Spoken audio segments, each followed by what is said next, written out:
Aleluias. Nós temos dois títulos, né? O povo chama a gente de crente e também a gente se chama de cristãos, não é isso? Cristãos, você é um cristão. Por quê? Você segue a Cristo. Então você é um cristão, você é um crente. E essa história de sermos cristãos, é possível que a gente seja um cristão, mas não um cristão 100%. E Deus me deu uma palavra, primeiramente para a minha vida, e depois para eu estar compartilhando com você nessa noite, a respeito de como ser um cristão verdadeiro. Como ser um cristão verdadeiro. Dá para ser um cristão, mais ou menos, ou um cristão falso. Como o dinheiro. O dinheiro existe, o dinheiro falso, não existe? Quem tem comércio aí já recebeu uma nota falsa no seu comércio? Já recebeu? É igualzinho à verdadeira, bem parecido. Mas quando você faz uma análise mais profunda, você vai perceber que algumas marcas que a nota verdadeira tem, aquela não tem. E a partir do momento que você detecta que aquela nota é falsa, para você ela perde todo o valor. Não é assim? E nós como cristãos também. O cristão tem que ter algumas marcas. Marca d'água, né? Tem que ser o papel moeda, o dinheiro não tem que ser assim. O cristão verdadeiro, ele possui algumas marcas. Até a Bíblia chama as marcas de Cristo, estão em nós. E se a gente não tiver essas marcas, nós corremos um grande risco de não termos valor nenhum no mundo espiritual. Uma nota de 100, linda, maravilhosa, falsa, vale nada. Parece verdadeira, mas não é verdadeira. E se não é verdadeira, não tem valor. Então, eu quero ser um cristão verdadeiro. Amém? Vamos estar falando isso? Eu quero ser um cristão verdadeiro. Eu quero ser um cristão verdadeiro. Aleluias. Abra comigo 1 Timóteo 2:1. 1 Timóteo, lá no Novo Testamento, você que está chegando agora.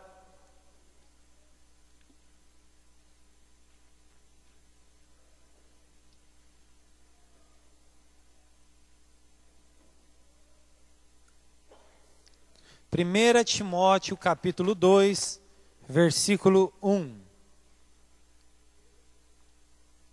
Portanto, você, meu filho, fortifique-se na graça que há em Cristo.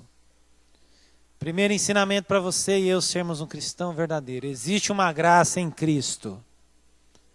Existe algo em Jesus que tem a capacidade de te fortificar. Aleluia! Quem era criança aí, a mãe fazia aquelas vitaminas lá para você tomar, né? Você se lembra? É biotônico. E tanta vitamina que a gente tomava. Eu tomei muita vitamina. Não comia quando era criança, minha mãe tuchava vitamina em mim. E espiritualmente dá para você se fortalecer de alguma forma. E onde a gente se fortalece, o que a palavra está nos dizendo aí? Fortaleça-se na graça que está onde? Em Cristo. Sabe qual que é a gráfica que emite o papel moeda de crente verdadeiro? Jesus. Em Jesus está tudo o que nós necessitamos para sermos um verdadeiro cristão. Para você ser um cristão autêntico, de acordo com o que agrada o coração de Deus e que tem valor no mundo espiritual, é necessário que a gente busque em Jesus fortalecimento. Porque se você quiser, com as suas forças, com os seus padrões humanos, tentar ser cristão, não vai dar muito certo. A gente vai estar procurando ser uma pessoa boa. E nós aprendemos nesses dias aí que não dá para ser bom. Até Jesus falou, bom mestre, só Deus é bom. Eu não consigo, por mim mesmo, ser um cristão autêntico. E olha que nós somos especialistas em igreja, não é verdade? Se pedirem para a gente orar, a gente sabe orar. Se pedirem para você ler o texto do dízimo, você sabe qual que é, Malaquias 3:10. E a gente vai se tornando especialista. Quando o pastor fala amém, você responde automaticamente. Amém. Nem sei porquê, mas amém. Né? E a gente vai se tornando especialista. Especialista nesse negócio de igreja. Só que, de maneira natural, é muito difícil agradar o coração de Deus. E aí, longe, quando você não está na igreja, quando ninguém está te vendo, aí você comete um deslize. E erra, e falha. E você fala, não fui um cristão da maneira como Deus esperava. Então, nessa noite, que eu e você, a gente busque em Cristo um fortalecimento para a gente se tornar um verdadeiro cristão. Amém? E Paulo continua esse ensinamento para Timóteo. Timóteo foi um discípulo de Paulo. E Paulo escreveu as duas cartas, 1 Timóteo e 2 Timóteo, a fim de estar exortando ele, para que ele se capacitasse para o ministério. E Paulo fez algumas recomendações para ele, e que vão ser muito úteis para nós, para que a gente venha a ser um verdadeiro cristão. Vamos continuar agora em 2 Timóteo 2:7.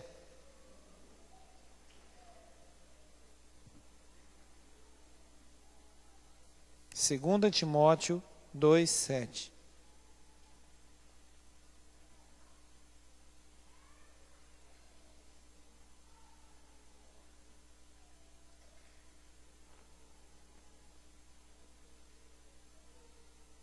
Inclusive, você me perdoa, eu falei que era 1 Timóteo, o primeiro versículo que eu li, mas foi em 2, tá bom? Me perdoa. 2 Timóteo 2:1, você que gosta de anotar aí, o primeiro versículo. Agora nós estamos em 2 Timóteo 2:7. Paulo fala para Timóteo assim: Timóteo, reflita no que eu estou te dizendo, pois o Senhor lhe dará entendimento em tudo. E a gente vai ver o que Paulo falou para Timóteo. Mas Paulo explicou para ele: Timóteo, isso que eu te falei tem um mistério aí. Tem um mistério nisso que eu te falei, Timóteo. E você tem que dar uma refletida para você ter um discernimento a respeito do que eu te falei agora. Não é só essa primeira fachada, não é só essas primeiras palavras. Existe uma profundidade. E a palavra de Deus tem profundidade, meu irmão. Às vezes você lê um texto e Deus quer te falar muito mais profundo do que só aquela letra ali. E é isso que Deus vai falar com você. Talvez o que eu vou ministrar aqui vai começar a ativar um monte de linha de raciocínio de Deus em você. Você vai começar a fazer suas conexões aí. As suas conexões. E a palavra vai se encaixar à sua realidade. E deixa que isso aconteça. Porque é o Espírito de Deus fluindo na sua mente. Mas a gente tem que refletir. E Deus tem que nos dar esse entendimento. Então vamos pedir para Deus: Deus, me dê esse entendimento. Me dê esse entendimento. Aleluias. E o que Paulo ensinou então que Timóteo tinha que refletir para ter entendimento? Vamos voltar um pouquinho, versículo 3 e 4. Suporte comigo os sofrimentos, Timóteo, como bom soldado de Cristo Jesus. Nenhum soldado se deixa envolver pelos negócios da vida civil, já que ele deseja agradar aquele que o alistou. Primeiro passo para você ser um cristão verdadeiro: você tem que entender que você é um soldado. E você tem que se ver como um soldado de Cristo. Tem alguém aqui que já passou pelo exército? Normalmente mais os homens, né? Tem alguém que já fez exército aí? Lembra da sua vida de 1 ano, né? 1 ano lá de soldado. E a palavra de Deus nos fala que nós temos que ser como soldados. Para você ser um cristão de verdade, é soldado. E para que existe soldado, meu irmão? Para que existe soldado? Para a guerra.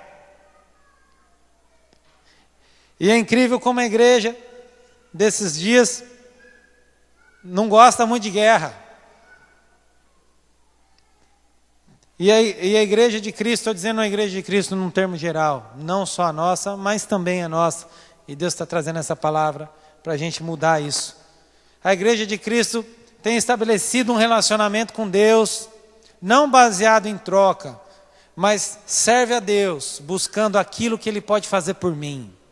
Eu busco a Deus, buscando aquilo que Ele pode fazer por mim. A igreja primitiva buscava a Deus, olhando o que ela podia fazer por Jesus. E Paulo disse, eu sei passar necessidade, eu sei viver em abundância. Eu sei estar alegre, eu sei estar triste, tudo posso naquele que me fortalece. E Deus tem sido tão bondoso nesses últimos dias, que a gente tem se acostumado ao bem bom de Deus, à abastança de Deus.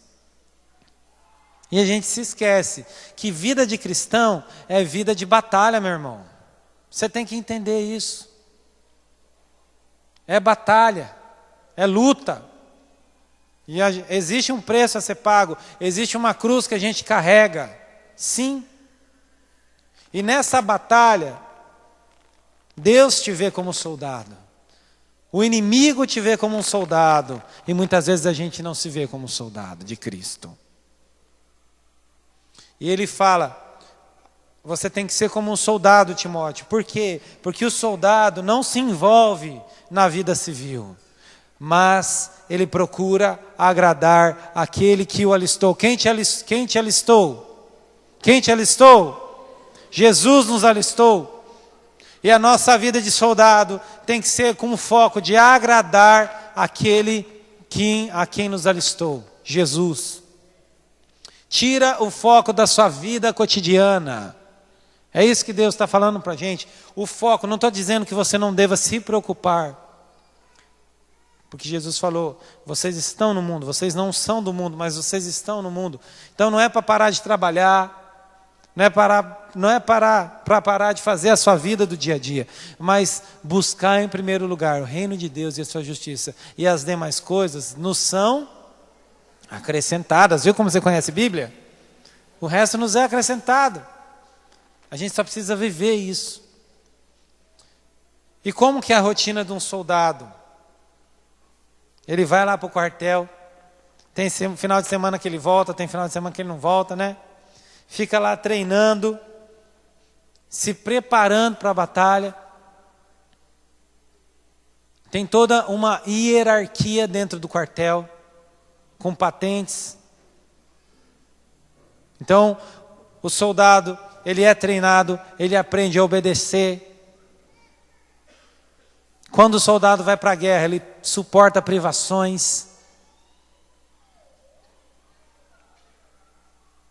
Ele tem um conhecimento do princípio de autoridade, ele sabe até onde ele pode ir, se ele é soldado, se ele é tenente, se ele é capitão.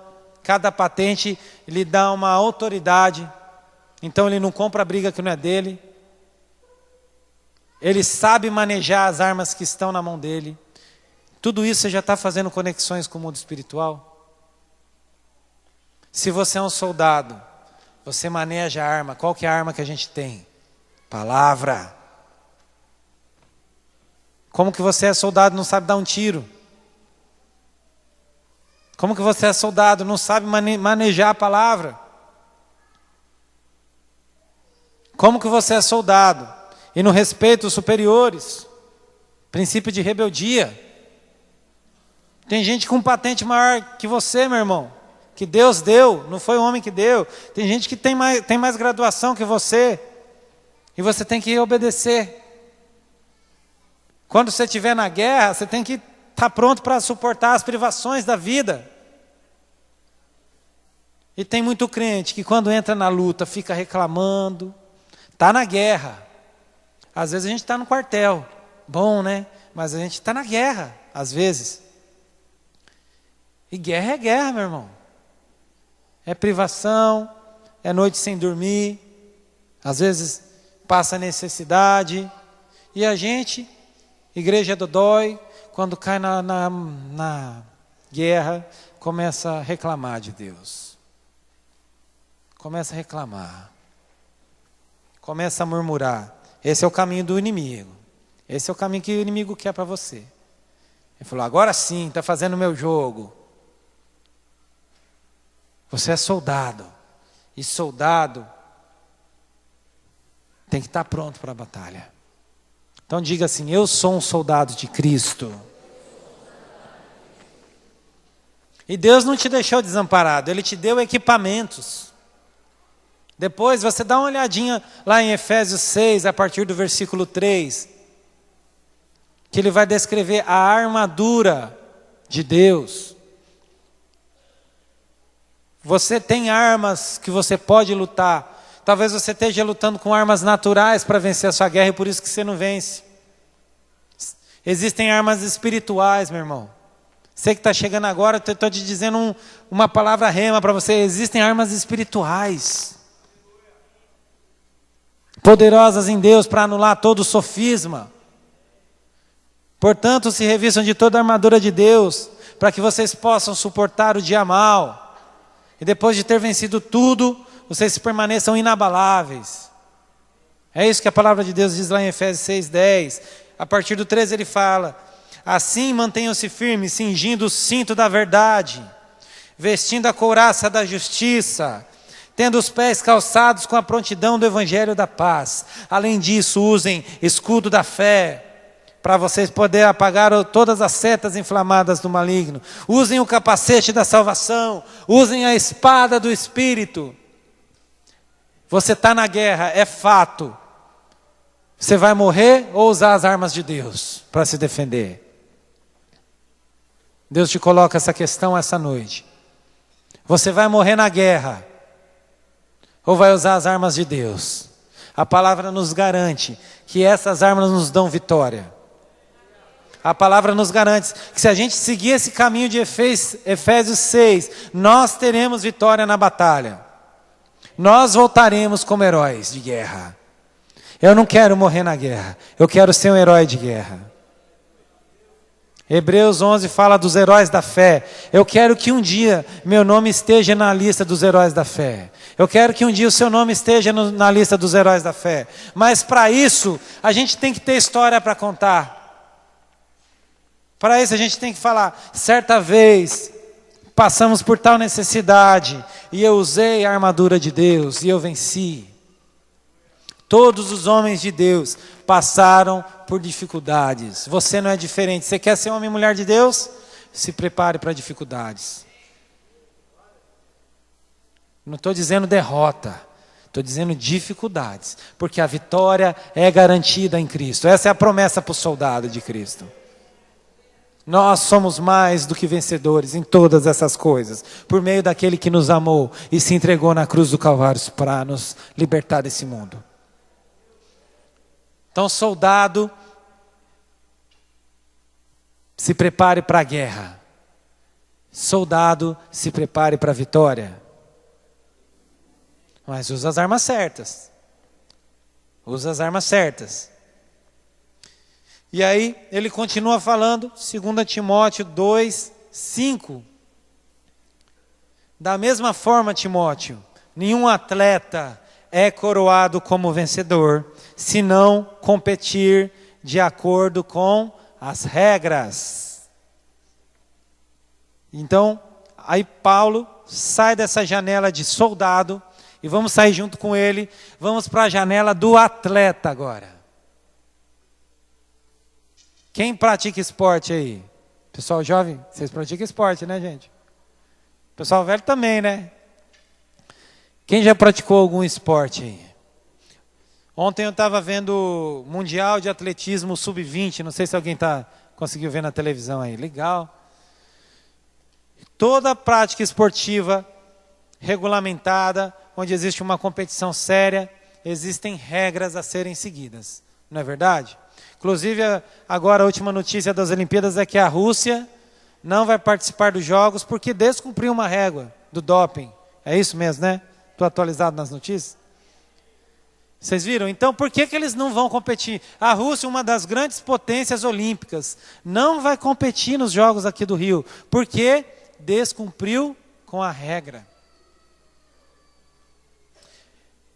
E a palavra de Deus te diz que você é um atleta. Talvez você não se veja como um atleta, né? Você é um atleta que está correndo uma maratona, meu irmão. Saiba disso. Não é corrida de 100 metros rasos. Você não é o Usain Bolt. É uma maratona. É uma prova de fundo, né? Uma prova longa. E nessa prova tem toda uma estratégia. Existe toda uma regra a ser seguida. E aí você chega lá no final e fala, ganhei! E aí fala, desculpa, você não cumpriu com a regra. Pegamos você no doping espiritual. Não adianta que o troféu não é seu. Você não cumpriu com as regras. E quais são as regras que a gente tem que cumprir? Jesus foi tão didático que ele resumiu em 2. Porque ele sabe que a gente às vezes não entende muitas coisas espirituais. Então, de forma bem didática, em Mateus 22, 36, ele fala: amar a Deus acima de todas as coisas. Primeira regra do atleta. Segunda regra, qual que é a segunda regra? Glória a Deus, essa igreja conhece a Bíblia mesmo. Amar ao próximo como a si mesmo. Essa é a regra que tem que nortear a nossa vida de atleta. Se você não cumprir essas 2 regras, meu irmão, a gente vai ser só como um sino que ressoa. Só barulho. E no último dia a gente corre um grande risco de Deus falar, eu não te conheço. Desculpa, cara crachá, seu nome não está na lista. Apartai-vos de mim. Existem regras no mundo espiritual. Talvez você vai caminhando e Deus vai derramando uma unção sobre a sua vida e você passa a guiar a sua vida cristã de acordo com os seus preceitos. Meu irmão, está tudo errado. Você tem que guiar a sua vida cristã de acordo com as regras de Deus. Existe um regulamento. Amar as pessoas da mesma forma como eu me amo. E amar a Deus acima de tudo. De tudo. E tudo é tudo. Não é quase tudo. E como que é uma rotina de atleta, você que pratica esporte? Principalmente esses atletas de ponta. Estava vendo esses dias um comentário que a vida do atleta, ou ele está cansado, ou ele está com dor do treinamento, né? Ou ele está exausto, depois que passa a exaustão, ele vai ter aquela dor muscular por conta do exercício que ele fez. E a rotina de um atleta é uma rotina de regras mesmo. Não pode comer aquilo. Inclusive, muitos atletas são pegos nessas regras de doping, às vezes nem é porque ele tomou uma droga. Um creme que ele passa, às vezes já tem um elemento que não poderia, né? Um shampoo, tanta coisa que pode fazer com que ele seja pego no doping. O atleta tem que dormir cedo, o atleta, muitas vezes todo mundo vai para aquela festa, ele não vai porque ele tem que treinar. O atleta é aquele que tem uma regra alimentar, não pode comer aquilo, não pode comer isso. E é uma vida desgastante, uma vida de atleta. E às vezes você se pega como cristão meio cansado. Estou cansado. Claro, meu irmão, você é atleta. Você é atleta. E dá canseira mesmo. Dá canseira mesmo.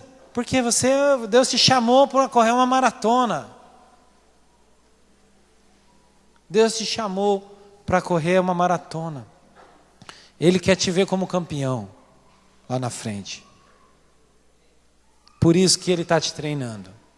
Por isso que às vezes falta fôlego. Por isso que às vezes a gente tem dor muscular. Por isso que às vezes a gente se sente sobrecarregado. Por quê? Porque a gente é um atleta de Cristo. E Paulo ainda fala para Timóteo: Timóteo, o exercício físico é proveitoso, mas tem um proveito pequeno. Se exercite espiritualmente. E como que a gente faz exercício espiritual, gente? Na academia você levanta, puxa ferro, né? Levanta peso. Pratica, em esportes tem toda a questão técnica da modalidade esportiva. Também tem o condicionamento físico. E espiritualmente, dá para praticar? Dá para praticar, meu irmão. Dá para praticar atitudes espirituais. Por exemplo, você tem praticado a adoração na sua casa? 10 séries de adoração, 30 séries de jejum, 4 séries de leitura da palavra. Se você não pratica, na hora da prova, você não está condicionado. Imagina aquele atleta que não pratica nada, vai dar o start para começar a prova, ele não vai ter rendimento, porque ele não praticou. E um atleta vitorioso é aquele que pratica. E nos falta treinamento espiritual. Quem aí já se viu incapaz em determinada situação espiritual? Eu já me vi. Gente de uma situação, você fala: eu não vou dar conta disso aí. Falta de prática espiritual. E a gente acha que as coisas espirituais são vindas do trono de Deus e Deus derrama e naquela hora Deus te toma em espírito e você é usado para fazer a obra. Deus faz dessa maneira também, porque Ele é Deus. Se Ele quiser, Ele usa até uma jumenta para falar. Mas a Bíblia nos estimula, e Deus está te estimulando hoje a você praticar atitudes espirituais que vão te capacitar a cumprir com o seu chamado de atleta. No Velho Testamento existia uma escola de profeta, mas dá para aprender a ser profeta? Dá. Tanto que tinha uma escola. Eliseu tinha uma escola de profetas. Nós estamos com uma escola, curso profético aqui também, uma escola de profetas. Você tem que ir fazendo um laboratório com Deus, meu irmão. Você tem que ir praticando atitudes espirituais. Por exemplo, vou te dar um exemplo. Vamos dizer que você está com um problema de enfermidade na sua família. Então você vai estabelecer uma rotina para vencer essa luta. Você é um atleta. Então você vai falar, te dando um exemplo. Então vou ler na Bíblia o que Deus fala a respeito de cura. Aí já vou te adiantar, você vai descobrir que Deus cura sim. Que Deus é capaz de curar uma pessoa. Então você descobriu, você falou, agora como que eu faço esse negócio? Como é que uma pessoa é curada? Então você vai aprender a palavra. Preciso orar. Então vou começar a orar. Mas eu oro quanto? 1 vez por dia, 2 vezes por dia, e o Espírito Santo vai te dando direção, como você vai fazer. E você vai aprendendo. Aí você vai falar, mas como que é essa história de jejum? O que é esse negócio de jejum? E você vai aprendendo. Você tem que aprender, você tem que começar, meu irmão. E a gente vai aprendendo na caminhada com Cristo. Aí você vem no culto, aí o líder de louvor dá uma direção, você fala, pode fazer isso? Posso me ajoelhar? Então vou me ajoelhar, vou aprender a orar de joelho agora, que eu não orava de joelho. E a gente vai nos capacitando e treinando. Amém? E outra coisa que o atleta faz, a vida de atleta é uma vida onde se abre mão de muita coisa. Se abre mão de muita coisa para ser um atleta de ponta. Às vezes a gente vê um atleta sendo coroado como medalhista olímpico, medalha de ouro nas Olimpíadas, só ele sabe o que ele passou para estar ali. Só ele sabe. A gente vê o momento de glória, e aí você vê, parece que é tão fácil. Você vê aquele Usain Bolt correndo, parece que é fácil, né? E chega metros de distância do segundo colocado, você fala, o cara nasceu para isso, ele nasceu para isso, sim. Mas, gente, é muito treinamento para chegar ali. É privação. E nós, como atletas de Cristo, precisamos de uma vida regrada. E Hebreus não precisa abrir para a gente não perder esse 2 Timóteo, mas Hebreus 12:1 fala assim, ó: portanto também nós, uma vez que estamos rodeados por tão grande nuvem de testemunhas, livremo-nos de tudo o que nos atrapalha e do pecado que nos envolve, e corramos com perseverança a corrida que nos é proposta. Sabe por que você não está conseguindo correr? Seus pés estão tudo embolados. Já tentou? Quem já sonhou que estava correndo e não conseguia correr? Também o pé estava tudo embolado no cobertor, né? Como você vai correr? Já teve um sonho assim que você precisava correr e você não consegue correr? E às vezes a gente precisa correr no mundo espiritual e a gente não corre. A gente não corre por quê? Porque a gente está todo embaraçado nessa vida. Gente, é tanto enrosco, tanto carrapicho. Imagina um bolo de corda no seu pé, você precisando correr, que o inimigo está vindo atrás de você, você precisando correr, ou então você precisando correr para cima do inimigo para você vencer, e você não consegue porque você está todo embaraçado. E esse texto de Hebreus fala, nos livremos de tudo que nos atrapalha, e desse pecado que nos embaraça, e corramos com perseverança a corrida que nos é proposta. Tem gente aqui que tem embaraço na vida. Tem gente que tem algum enrosco que te impede de ser um cristão verdadeiro. Relacionamento fora dos princípios de Deus. Uma dívida que você não paga. Tudo isso. Sabe aqueles argumentos que vira e mexe Satanás joga contra você? Quando você vai tomar a ceia, por exemplo, você fica constrangido. São embaraços. E a palavra de Deus nos recomenda. Traça uma estratégia e se livra desse enrosco. Se livra desse enrosco. Resolve a situação. Resolve a situação. Então, se você tem um relacionamento, você que está aqui, que você mora junto, mas você ainda não é casado, meu irmão, põe isso como prioridade na sua vida. Se acerta a sua situação conjugal. Se você é namorado, estão dormindo junto, está errado. A igreja tem que te ensinar isso, está errado. O relacionamento sexual é para depois que você casar, meu irmão. Alguém tinha que te falar isso e a igreja de Cristo tem que te ensinar. Está errado, isso é enrosco. Sua vida espiritual não vai deslanchar enquanto você estiver fazendo isso. Você tem aquela dívida, não estou falando de despesa, meu irmão, porque despesa é aquela dívida que está dentro do seu orçamento, que se você tem um carnê lá na loja, mas você está pagando direitinho, amém. Estou falando daquela dívida que você largou mão, você deixou para trás, você não quer nem mais saber daquela dívida, nem está preocupado em resolver essa questão, está errado. O crente não pode dever na praça não, meu irmão.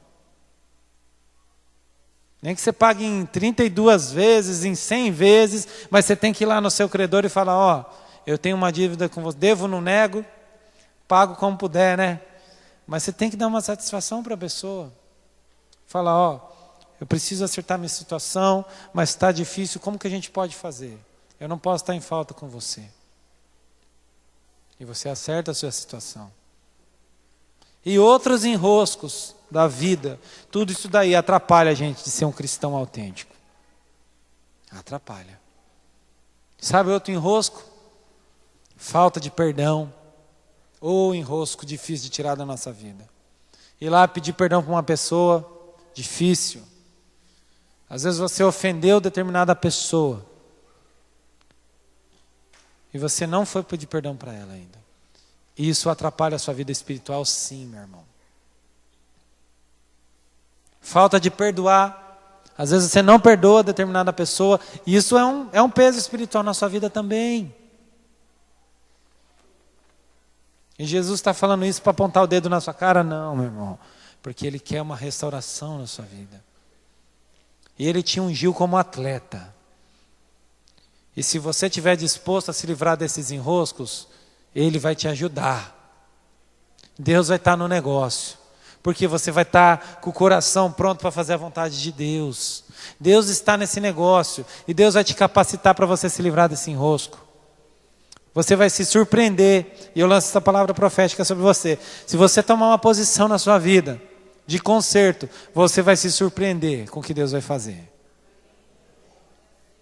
Porque nós somos atletas. E Deus quer atleta preparado. Atleta preparado. Então diga assim: eu sou atleta. E Deus tem a vitória para mim.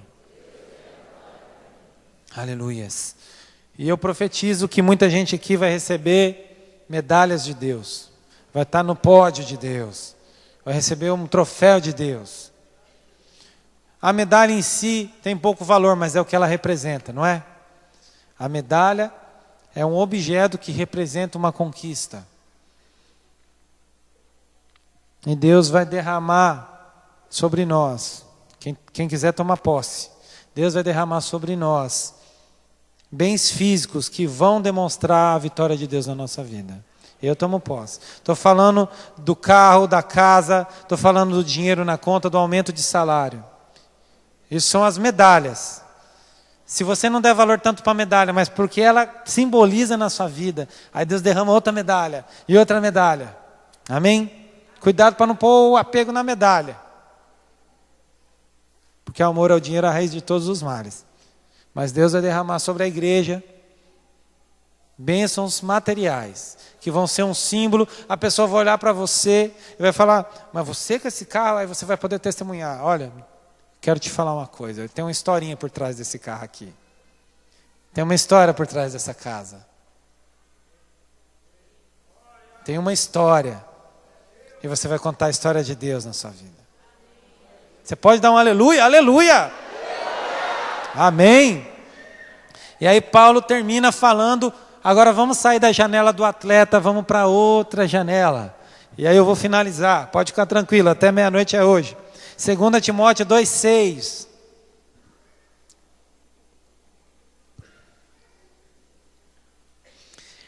Segunda Timóteo 2,6.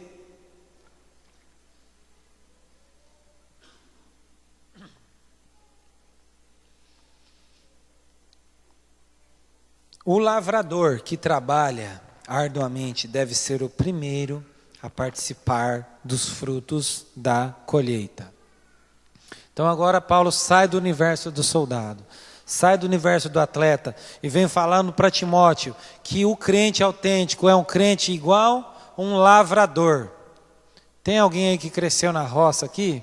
Quem cresceu na roça? O Aisson, né? Vida boa, né? Bom demais, né? Cresceu na roça, fogão de lenha. Aí você ajudava seu pai na plantação, né? E Paulo está falando que a gente, como cristão autêntico, a gente é igualzinho um agricultor. Um agricultor. Talvez você não tenha intimidade nenhuma com a terra, com o solo, como eu não tenho, né? Lá em casa até cacto morre, gente. Não tenho habilidade nenhuma para cuidar de planta. Se alguém tem essa unção e quiser passar para mim, eu tomo posse, porque até cacto morre. Estou falando sério. A minha esposa está aí para confirmar. Mas no mundo espiritual eu sou lavrador sim. Você é lavrador sim. E como que é a rotina de um lavrador, gente? Vamos pensar um pouquinho. Vamos, como Paulo falou, reflita sobre o que eu estou te dizendo. Porque Deus te dará o entendimento. Começa a pensar você o dia a dia de um lavrador e fazer conexões com coisas espirituais. Começa a pensar. Primeira coisa que o lavrador precisa ter: semente. Se ele não tiver semente, não adianta. O trabalho dele não adianta arar o solo, não adianta irrigar. Se você não tem semente para plantar, não adianta, todo o trabalho vai ser em vão. E existem sementes que precisam ser plantadas no mundo espiritual, meu irmão. Você tem que plantar para colher. É igual aquele conto lá, né? Ah, mas aqui dá batata? Não, não dá batata não. Aqui dá mandioca? Também não. dá milho. Não, nada que planta nessa terra dá. Ah, se plantar, dá. Se plantar, dá. E no mundo espiritual é isso, gente. Se você planta, você colhe. Mas tem que plantar, meu irmão. Você tem que plantar. E sabe quais são as sementes? Deus me deu uma revelação. Sabe quais são as sementes? As decisões que você toma para Deus. Hoje. Essas são as sementes que você está plantando. Juventude aí, toda vez que você abre mão de um prazer do mundo, é uma semente que vocês estão plantando. Toda vez que todo mundo faz, mas você não faz, é uma semente que você está plantando. Daqui a alguns anos, as pessoas vão olhar a prosperidade na sua vida e não vão entender, vão falar que você é sortudo. Mas sabe o que foi? A semente que vocês estão plantando hoje. Vocês também. Vocês estão abrindo mão de coisas hoje, plantando no mundo espiritual. No futuro, sempre vai ter um que falar que você é sortudo, mas não sabe o quanto que você penou para chegar na colheita. Graças a Deus eu tive a oportunidade de crescer na igreja, como alguns aqui. Outros não, mas vou te dar meu testemunho. Hoje eu tenho colhido frutos de sementes que eu plantei lá na minha infância e adolescência. Decisões que eu tomei com Cristo. E hoje eu estou colhendo os frutos. Hoje, depois de 20 anos, é que eu estou colhendo esses frutos. E tem sementes que eu estou plantando hoje. Mal posso esperar quando chegar a colheita. Mal posso esperar quando chegar a colheita. Então eu te recomendo, meu irmão, plante sementes hoje. Planta semente hoje. Porque o solo já está pronto, é o que Deus nos diz. Todo esse mover que está acontecendo na nossa igreja, Deus já preparou o solo. Está propício à semente. Decisões que você tomar nesse período vão fazer diferença na sua vida. Mas você tem que plantar, você tem que ter coragem de tomar decisões. Tome as decisões de Deus e você vai colher. E assim como o agricultor, ele planta, e aí ele rega, e aí ele espera. É aí que é a dificuldade nossa. Esperar. O trabalho entre plantio e colheita é só manutenção da plantação. Então você plantou, você fica cuidando para que essa semente cresça, mas demora até que você colhe. E a gente às vezes não gosta de esperar. Principalmente nesses dias que a gente vive do WhatsApp, né, do Facebook, do micro-ondas. Antigamente, para falar com uma pessoa, você escrevia uma carta, ia no correio, selava, colocava ela. Aí o carteiro ia levar essa carta lá. Aí quando chegava lá, a pessoa recebia. Você ficava naquela dúvida, será que ela já recebeu? Aí ela escrevia de volta. Então não dava para fazer igual a gente faz. Oi. Aí a pessoa, oi, né? Na mensagem do WhatsApp é assim. Porque é instantâneo. Então você já tinha que escrever lá tudo que você queria. E no mundo espiritual existe um tempo. Eclesiastes 3 nos diz o quê? Há tempo para todas as coisas debaixo do céu. Há tempo de plantar e há tempo de colher. O que você tem plantado hoje, você vai colher no futuro, você não vai colher hoje. Você está colhendo hoje o que você plantou no passado. Talvez você tenha um passado meio conturbado e até esteja colhendo frutos desse passado. Olha para o futuro, meu irmão. O que você quer colher no futuro? Então planta hoje. Porque senão você vai chegar no futuro e você vai falar, mas eu estou colhendo coisas ruins, mas o que você plantou? Essa é uma lei espiritual. O que a gente planta, a gente colhe. Se você planta coisas boas, você colhe coisas boas. Se você planta coisas más, você colhe coisas más. Ponto. Você é um lavrador. E o lavrador, ele entende que tem um tempo de plantar. E tem o tempo de plantar mesmo. Cada ramo da agricultura tem uma época certa de plantio. Então o lavrador, ele entende os tempos, ele entende as estações. E nós, como lavradores espirituais, a gente tem que ter esse discernimento de entender os tempos e as estações, o tempo que a gente tem vivido. E eu já te disse, já te dei uma pista. Esse é o tempo de plantar, meu irmão, no mundo espiritual. Planta, vai plantando no mundo espiritual. Vai plantando, é o tempo de plantar sim. Não é o tempo de colher ainda, é o tempo de plantar. Mas o crente verdadeiro, o crente que é o lavrador, ele entende que tem o tempo. E ele tem um discernimento do Espírito Santo para saber, não é hora de investir nisso aí não. O Espírito Santo está me dizendo para não colocar a mão nisso daí. Eu vou te contar um testemunho pessoal. Como Deus dá discernimento para a gente. Eu e a minha esposa, graças a Deus, terminamos de pagar as prestações do nosso carro que a gente financiou. Então aí a gente falou, beleza, terminamos de pagar, agora vamos trocar o carro. Mas aí Deus nos deu um entendimento pessoal. Não é o tempo de você trocar o carro. Espera. E aí a gente conversou com a Karina e a gente falou, não, então nós não vamos trocar o carro, estamos com o carro até agora, né? Estamos com o carro ali. Amém, está sendo bênção, está servindo a gente do mesmo jeito.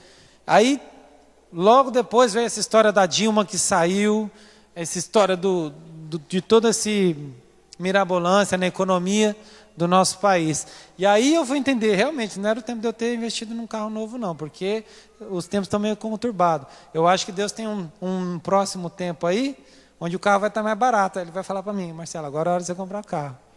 Então eu estou em stand-by. Não estou dizendo que você não tem que trocar o carro, se você trocou o carro. Não estou dizendo que não seja de Deus para você. Estou dizendo do meu testemunho pessoal. Como Deus fala com a gente. Tem tempo de fazer as coisas no mundo espiritual.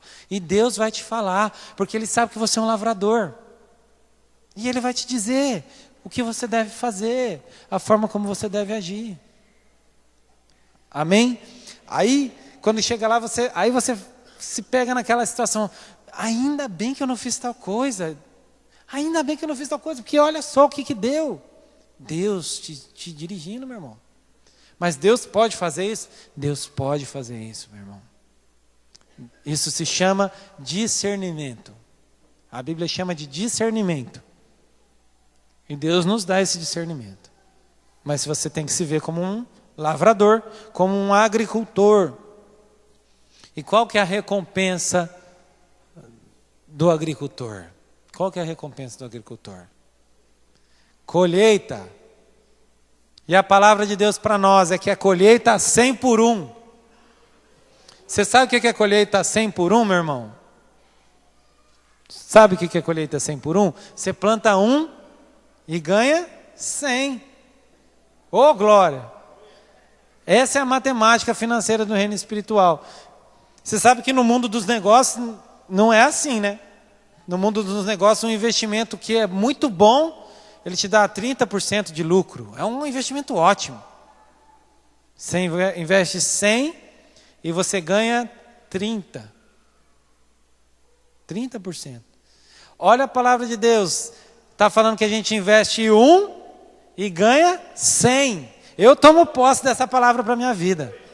Em todas as áreas, não só na financeira. Gente, investir no reino dos céus é tudo de bom, gente. Porque é 100 por 1. Aleluias.